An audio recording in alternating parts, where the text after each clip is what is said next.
Electrical properties of nanowires. Nanowires are one-dimensional nature. We discussed about nanowires in our previous lecture, और हमने ये कहा था कि they have very good electrical properties. Nanostructures indicate that the smallest dimension structures that can efficiently transport charge carriers.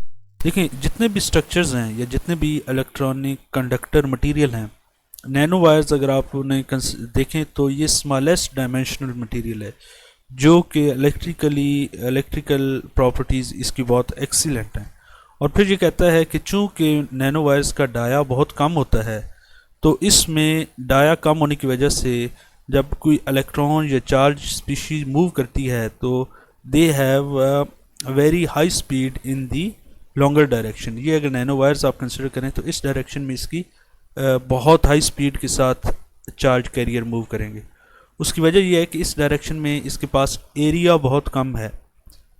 चूँकि ये इसका dia nanometre में होता है नैनो वायर का, तो आप ये समझें कि इसका चूँकि इस डायरेक्शन में ऊपर नीचे डाया कम है तो ऊपर नीचे इसे स्कैटरिंग एरिया कम मिलेगा। अगर इसका एरिया ज़्यादा होगा बल्क के केस में, तो एरिया ज़्यादा होगा तो इलेक्ट्रॉन मूव करेगा स्कैटर होके, बहुत ज़्यादा स्कैटर होकर दूसरे एंड तक पहुंचेगा तो उसकी स्पीड स्लो हो जाएगी।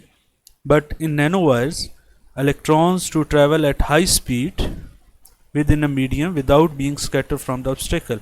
तो इसकी वजह यह है कि ऑब्स्टेकल कम मिलेंगी। ऑब्स्टेकल कम क्यों मिलेंगी? कि आपके पास डाया कम है, जिस नतीजे में इलेक्ट्रॉन बहुत ही हाई स्पीड के साथ दूसरे एंड तक पहुंचेगा और इलेक्ट्रिकल प्रॉपर्टीज़ एक्सीलेंट हो जाएंगी। इसी वजह से इसकी बहुत मेजर एप्लीकेशन इलेक्ट्रिकल सर्किट में as a junction wire use की। मिसाल के तौर पर अगर इन दो के दरमियान जंक्शन प्रोवाइड करना है जो कि इलेक्ट्रिकली यहाँ पर इससे कनेक्टर वायर हो, तो इससे हम नैनो वायर्स को मोस्टली यूज़ करते हैं।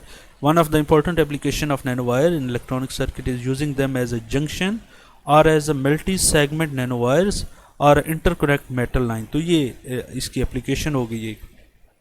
नेक्स्ट चलते हैं कि इसकी इलेक्ट्रिकल प्रॉपर्टीज़ डिपेंड किस किस चीज़ पे करती हैं। तो the small size of semiconductor nano wires make their electronic and electrical properties strongly dependent on growth direction. देखें आपने नैनो वायर्स किस डायरेक्शन में ग्रो कराई है ये उस पर डिपेंड करती हैं। जिस डायरेक्शन में ग्रो कराई है उसमें बहुत अच्छी इलेक्ट्रिकल प्रॉपर्टीज़ कंडक्शन होगी और दूसरे डायरेक्शन में अच्छी नहीं होगी। डायमीटर पे डिपेंड करती है। जैसे जैसे आप डायमीटर को इंक्रीज़ करते जाएंगे तो आपकी इलेक्ट्रिकल प्रॉपर्टीज़ लूज़ होती जाएंगी, क्योंकि स्कैटरिंग इलेक्ट्रॉन को ज़्यादा करनी पड़ेगी क्योंकि डाया उसका इंक्रीज़ हो गया, ऑब्स्टेकल्स ज़्यादा होंगी। और इस तरह सरफेस कंडीशंस या मॉर्फोलॉजी पर भी डिपेंड करती हैं इलेक्ट्रिकल प्रॉपर्टीज़। जिस तरह नैनो पार्टिकल के केस में हमने कहा था कि when we decrease the size of nano particle the band gap of particle increases. Similarly the electronic band gap of semiconductor nano wires is also dependent upon its diameter irrespective of wire direction। अगर हमारे पास दो nano wires हों और एक का diameter ज़्यादा हो एक का कम हो, तो जिस वायर का डायमीटर कम होगा उसका बैंड गैप ज़्यादा होगा। तो as the wire diameter decreases the band gap nano wire will be widen and deviate from that of its bulk counterpart gradually. और इस प्रोसेस को हम क्वांटम कन्फाइनमेंट इफेक्ट भी कहते हैं कि जैसे जैसे आप डाया डिक्रीज करेंगे band gap of that material will be increases. और ये मटेरियल इस वजह से डिफरेंट है बल्क से, बल्क प्रॉपर्टीज इससे जुदा हैं।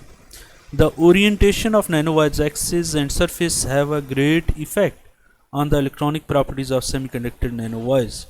तो द ओरिएंटेशन मीन्स के नैनो वायर्स किस तरह पड़ी हुई हैं, उनका एक्सिस किधर है, जिस एक्सिस में वो जिस एक्सिस के अलॉन्ग वो पड़ी होंगी ओरिएंटेशन होगी उधर उस डायरेक्शन में या लॉन्गर डायरेक्शन में they will show excellent electrical properties, जबकि दूसरे में अच्छी नहीं होंगी। और सरफेस का भी ऑफ कोर्स इफेक्ट होगा। सरफेस एरिया नैनो लेवल पे ज़्यादा हो जाता है तो आप उसके को रिलेट कर सकते हैं कि इसके इलेक्ट्रिकल सरफेस एरिया के ऊपर भी। अगले लेक्चर में इसकी ऑप्टिकल प्रॉपर्टीज़ डिस्कस करेंगे। अल्लाह हाफिज़।